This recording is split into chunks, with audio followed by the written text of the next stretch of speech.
Hello and a warm welcome to Federal Special Program Capital Beat. The Joint Parliamentary Committee, which was reviewing the Waqf Amendment Bill, today adopted all the amendments proposed by the BJP-led NDA members and negated every change which was moved by the opposition MPs. Now, the chairperson of the committee, Mr. Jagdambika Pal, I'm going to quote him exactly what he said after the meeting was over. There are a total of 44 amendments were discussed. After detailed discussions over the course of 6 months, we sought amendments from all members. This was our final meeting. So 14 amendments have been accepted by the committee on the basis of a majority. Opposition too had suggested amendments. We moved each and every of those amendments and it was put to vote, but there were 10 votes supporting theirs and 16 votes opposing it. This is what Jagdambika Pal had to say. But what did the opposition say after that? The opposition obviously has slammed the meeting's proceedings, accusing the JPC chairman of subverting the democratic processes. And Kalyan Banerjee was actually quite infuriated, and he said that this was a farcical exercise. We were not heard, and Pal has acted in a dictatorial manner. So, does this Waqf Amendment Bill now open a new line of confrontation just as the budget session is going to begin? Joining me now is Supreme Court lawyer and activist Mahmood Pracha. Thank you so much, Mahmood, for joining. And we have Puneet Nicholas Yadav, senior editor with the Federal. Thank you so much, Puneet, for joining.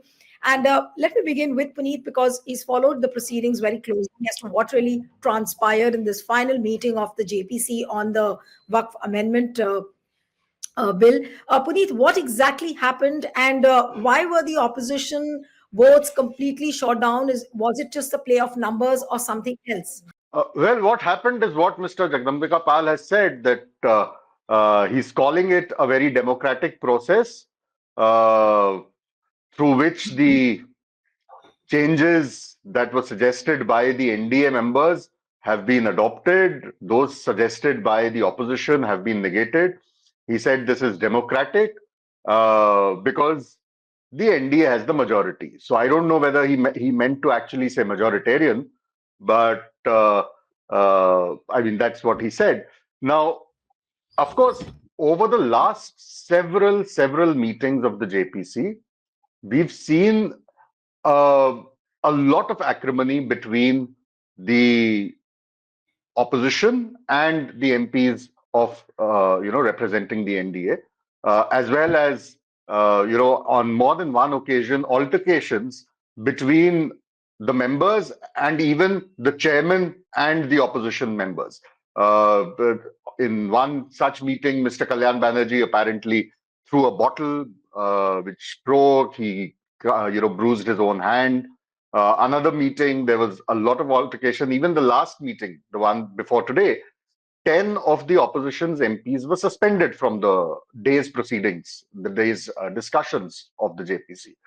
And the primary concern that the opposition MPs have been raising is that any suggestion that we give to the JPC for consideration is stonewalled.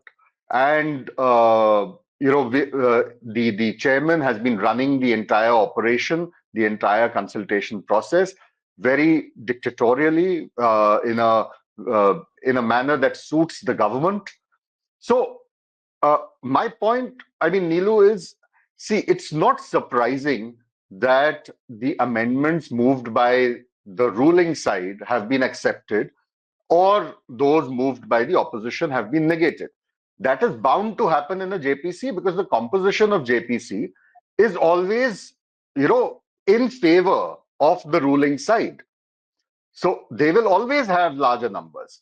The issue here was whether the Modi government, whether the MPs of the ruling side will show, magnanimity, understanding, a larger heart to actually have a bill that is in the interest of the country and in the interest of the minority, the Muslim community, or whether they will push forth with their own political agenda. Unfortunately, it is the latter that seems to have happened. Not unpredictably, but certainly unfortunately.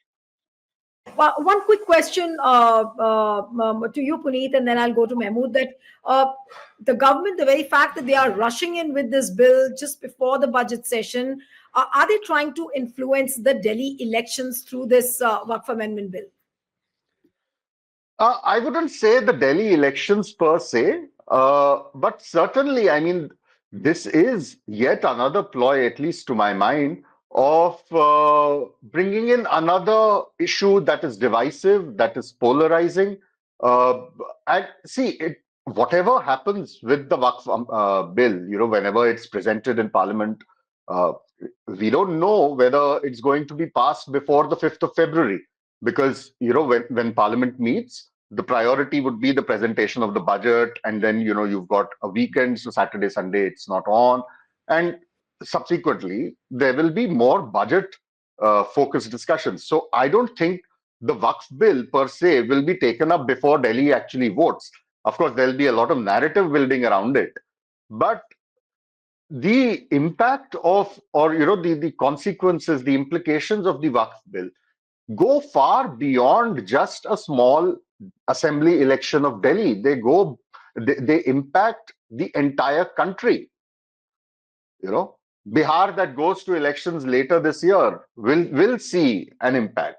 Any other state that will go to elections or not go to elections, there will be an impact of this because there will be a backlash to it from the community because of the way the entire exercise has been carried out, the way the bill is being drafted, and the agenda with which it is being drafted. So I wouldn't want to see it from the lens of the Delhi elections, but a much larger canvas of the country as a whole, and the impact that this is going to have on that. Right. So if you're saying that it's going to have a larger impact, so Mahmood, where do you see the things if the bill is in the present form and it is the amendments which are proposed by the opposition, they have not been considered. So where does it leave the situation as far as the Waqf properties are concerned? How is the government really going to use it? What is your concern at this point of time? People who wanted to change the constitution by securing 400 seats and bring Manusmriti back, what do you expect of them? Is my very short answer. That exactly is the procedure which has been adopted by the JPC. However, I would also like to say, as I've heard just now, only 26 members have actually voted because Mr. Jagdambika Pal, according to you, was only referring to a number which is 26, if total, 10 opposition and 16. Although the number of members of JPC were more than 26. So that is the situation. But however, they have to just get something, get a majority. Obviously, the ruling party will have a majority in this JPC. So it was actually a eyewash of a meeting which the opposition parties should not have actually participated in the manner they did. They should have thought of something better, which they are probably incapable of thinking of. I'm constrained to say that. Now, coming to the main meat of the matter, I totally agree with you. This, in short term, has a relation to Delhi election. And I say this because not just the Waqf Amendment Bill is being introduced just before the budget session starts, but because of two other reasons. One, today, Uttarakhand government has introduced UCC and actually has implemented UCC. Two, on 2nd of February, Mr. Amit Malviya, the famous Amit Malviya Sahab, has tweeted on about 2-3 days back that they about a trailer of a film called 2020 Delhi, which is regarding the Delhi riots. So Mr. Amit Malviya is using a movie. So all this is in short term is for Delhi election. In the long term of creating a polarized atmosphere along with their proxies, which is to name the first and the topmost of the list is Mr. Asaduddin Owaisi, who incidentally is also a very vocal voice in this JPC. He will make the meat of it in his Delhi elections, obviously trying to create the polarization. But the main and the biggest diversion is, again, I don't know whether I should take the names of those machines.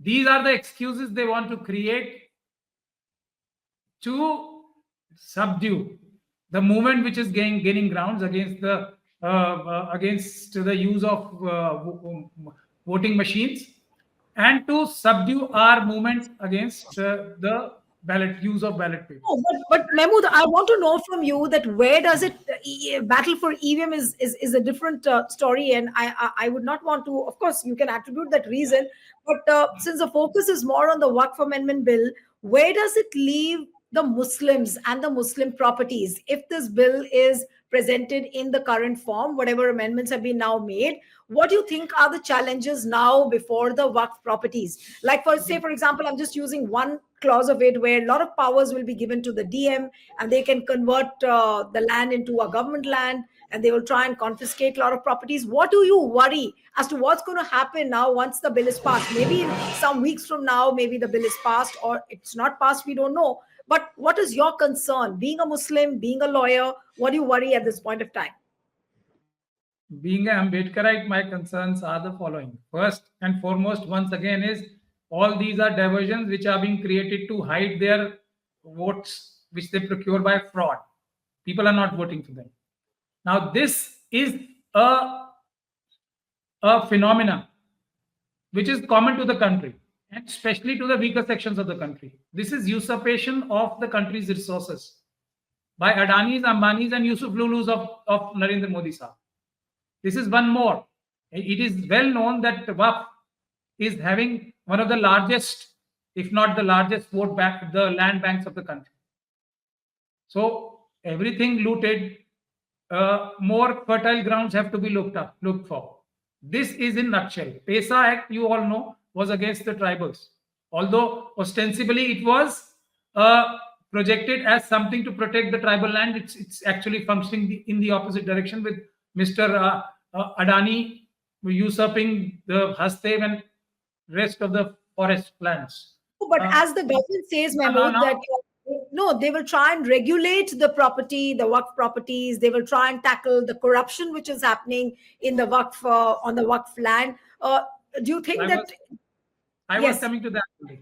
Okay. Therefore, I gave the example of PESA Act, which was ostensibly to protect the lands of tribals, or the direct opposite of that is happening.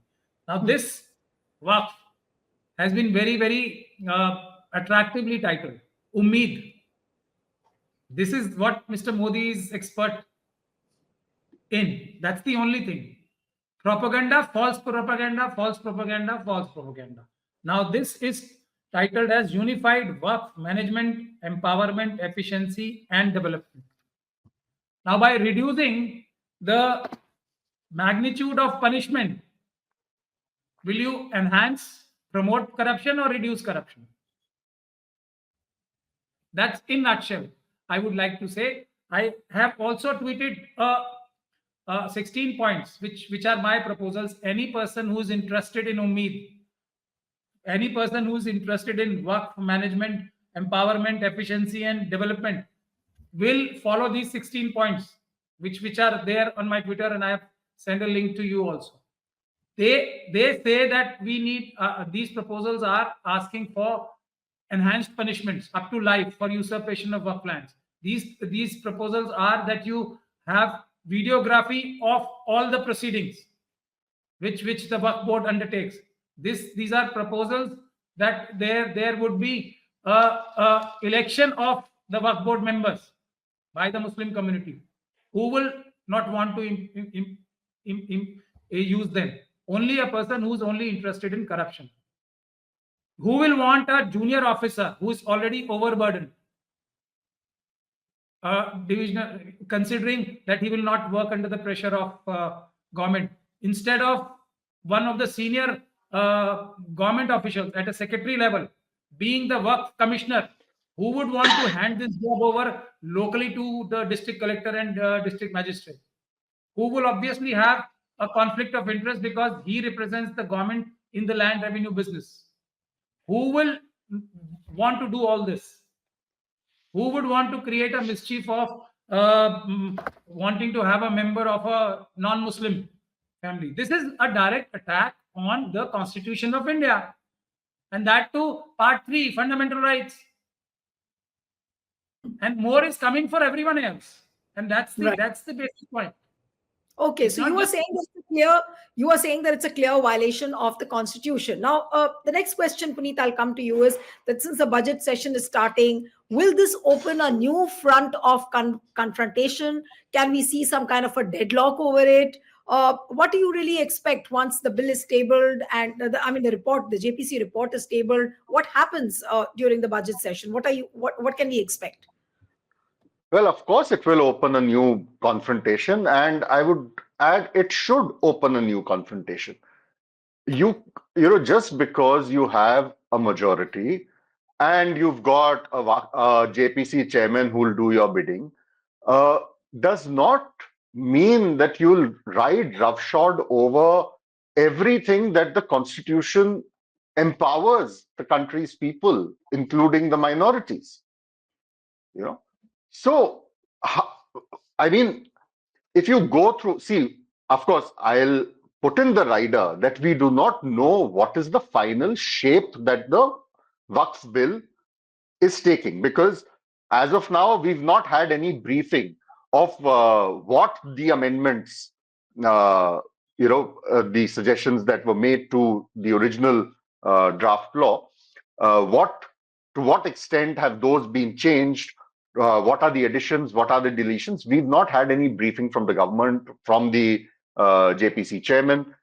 All we know is that the amendments or the suggestions that were moved by the ruling side have been accepted. But that doesn't make it very hard to guess what kind they would be, what their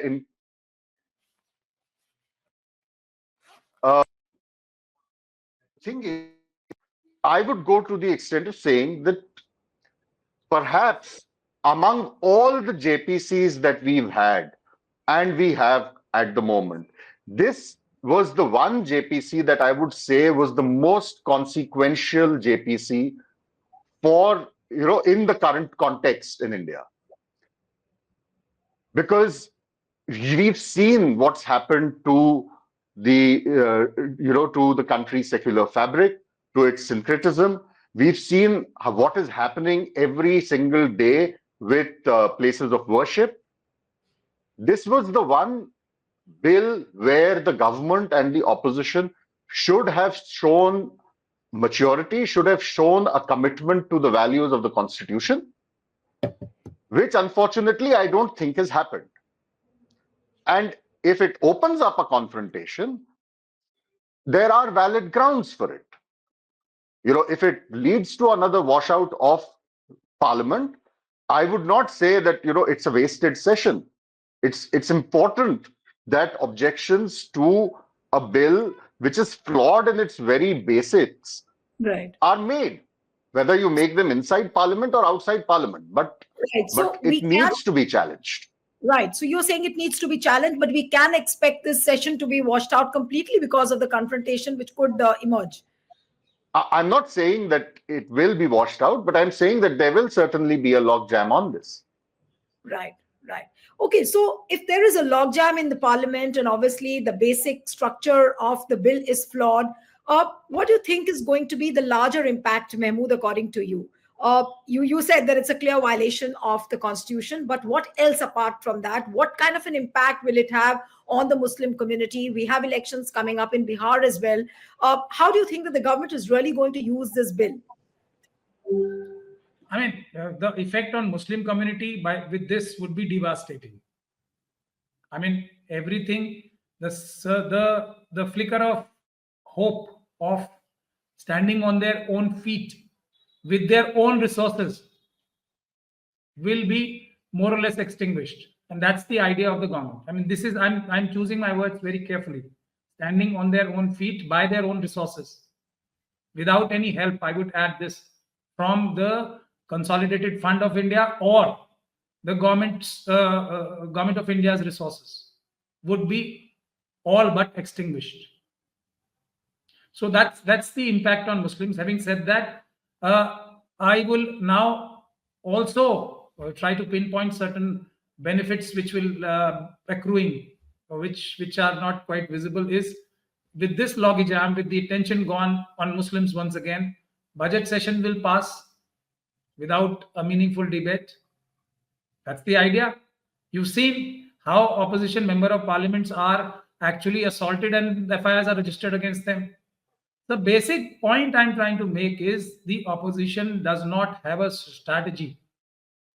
We have a very, very, very, very, and very, you can add as many varies as you want, weak opposition who have absolutely no strategy.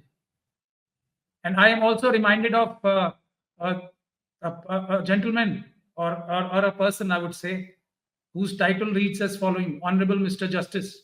I'm talking about the Honorable Judge of the Allahabad High Court, Mr. Yadav. This is exactly what he said. Democracy Yes. is majority.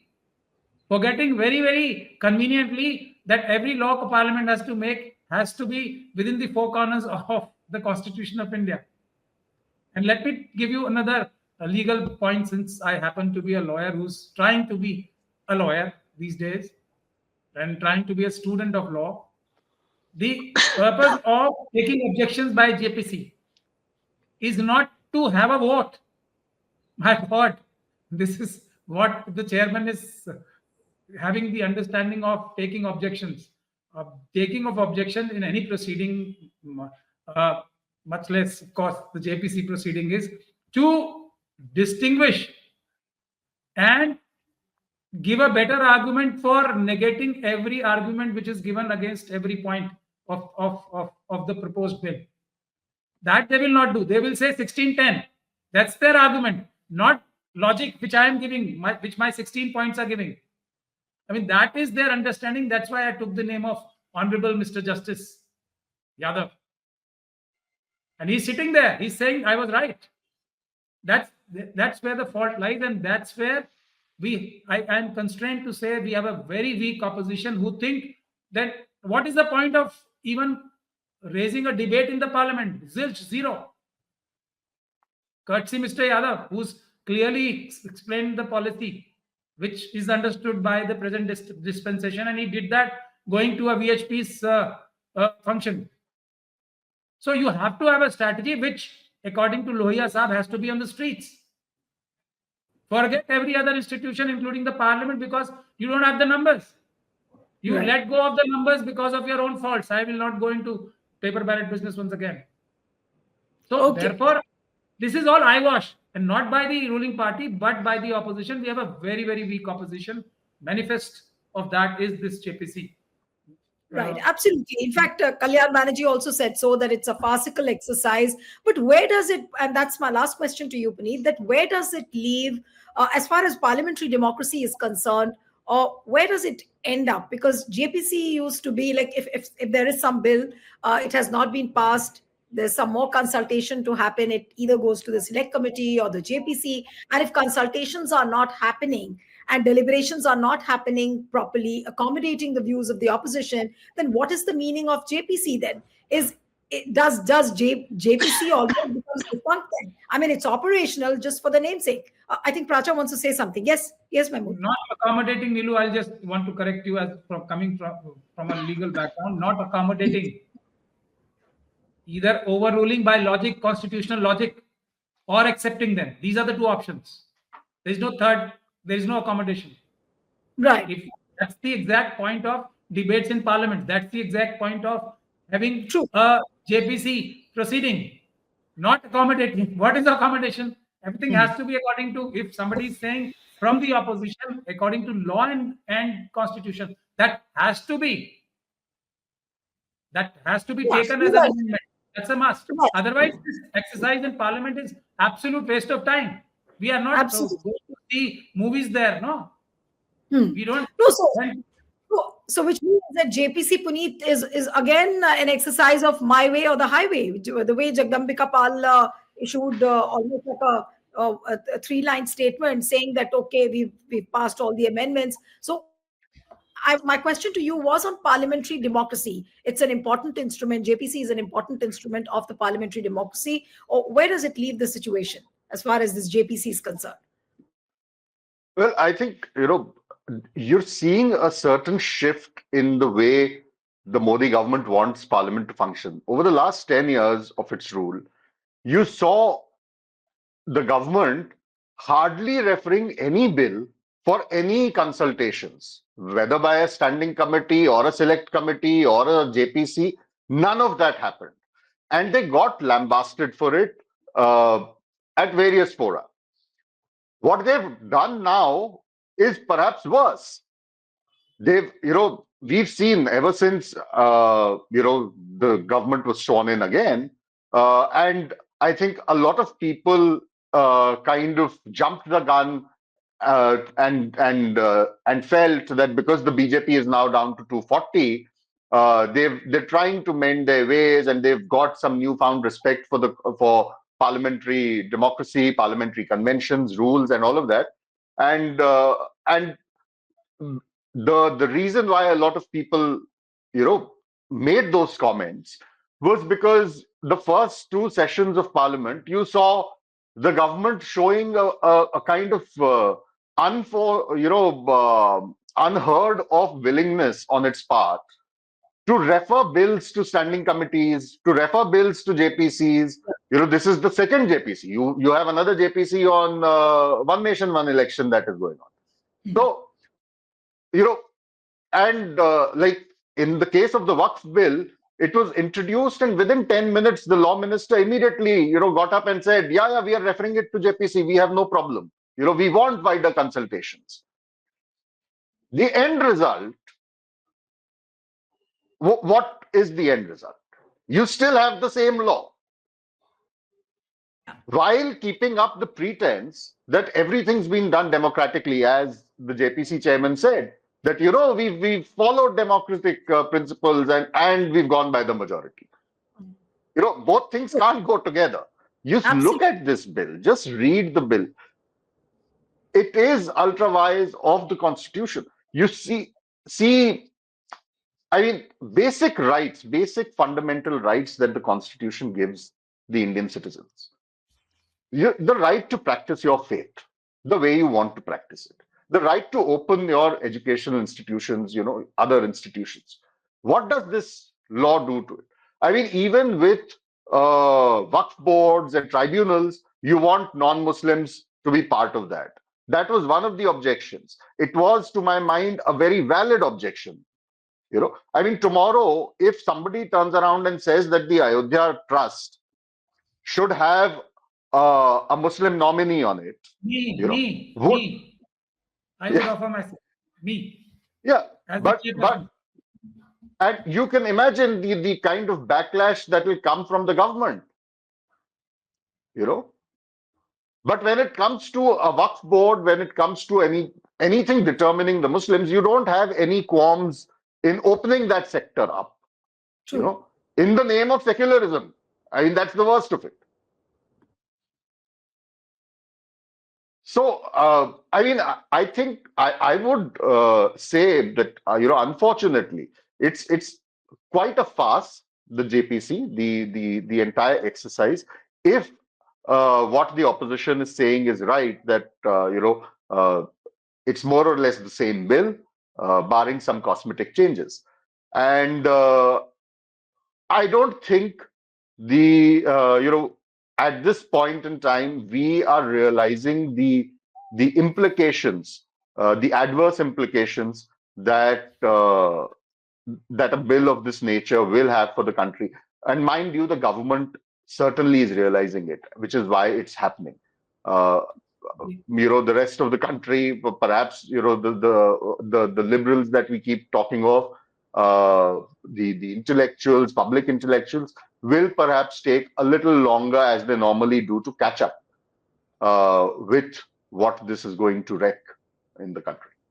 Absolutely. So it does a great damage. And as Mehmood Pracha also said, that it violates the constitution, but we'll have to wait and see as to what happens in the budget session once the report is tabled in the House. Thank you so much, Mehmood Pracha and Puneet, for joining on the show. And one appeal to the viewers who are watching this discussion: subscribe to our channel, send us your feedback, and stay tuned to the Federal.